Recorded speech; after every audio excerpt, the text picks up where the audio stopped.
আজকে যা ঠান্ডা পড়েছে একটু খাওয়ার দরকার ছিল। চিরদিনই তুমি যে আমার, যুগে যুগে আমি তোমারি।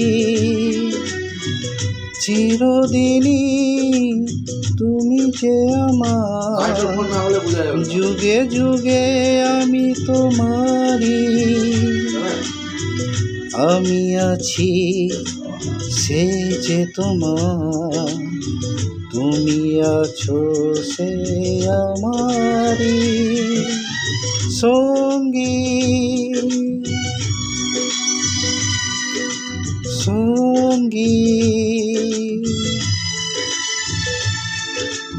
আমরা অমর সঙ্গী,